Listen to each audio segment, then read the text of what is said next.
veux-tu ne jamais mourir? Arrête-toi 1 minute et prends part à cette nouvelle connaissance.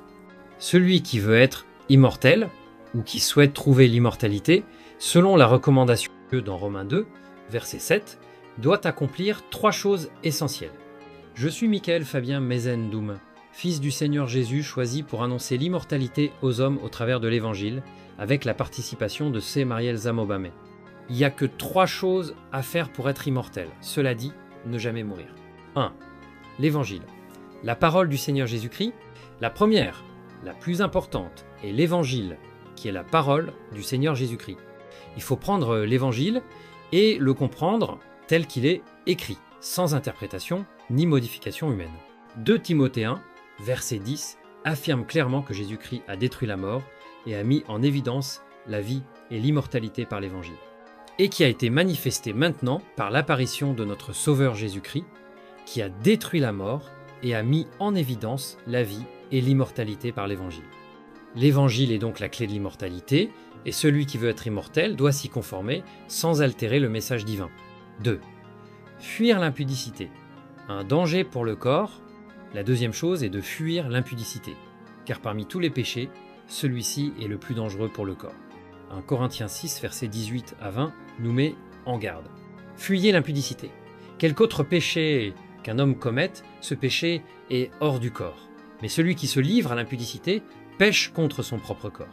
Ne savez-vous pas que votre corps est le temple du Saint-Esprit qui est en vous, que vous avez reçu de Dieu, et que vous ne vous appartenez point à vous-même, car vous avez été racheté à un grand prix?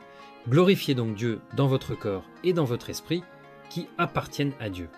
Celui qui cherche l'immortalité doit comprendre que son corps a été racheté à un grand prix et qu'il doit en prendre soin en fuyant tout péché sexuel qui le détruit.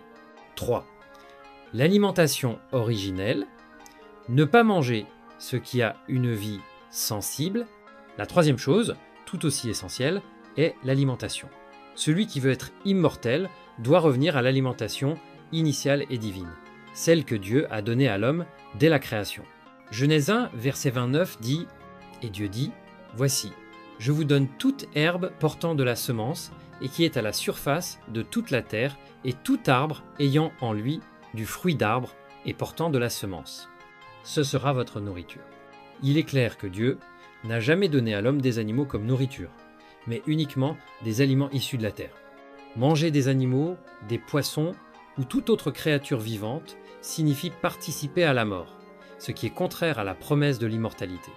Conclusion. La voie vers l'immortalité, en respectant ces 3 principes fondamentaux, suivre l'Évangile tel qu'il est écrit, fuir l'impudicité et revenir à l'alimentation originelle, nous serons immortels. Toute la création attend la révélation des fils de Dieu selon Romains 8, versets 19 à 20 et 1. Aussi la création attend d'elle, avec un ardent désir, la révélation des fils de Dieu, avec l'espérance qu'elle aussi sera affranchie de la servitude de la corruption, pour avoir part à la liberté glorieuse des enfants de Dieu. Ainsi, les animaux que nous tuons et mangeons font partie de cette création qui attend la restauration divine. Se nourrir de la mort va à l'encontre du plan de Dieu. Si nous respectons ces 3 principes, alors nous marcherons vers l'immortalité telle que voulue par Dieu. N'oubliez surtout pas de partager cette merveilleuse révélation qu'attend toute la création. Demeurons vivants jusqu'à l'apparition de notre Seigneur Jésus-Christ.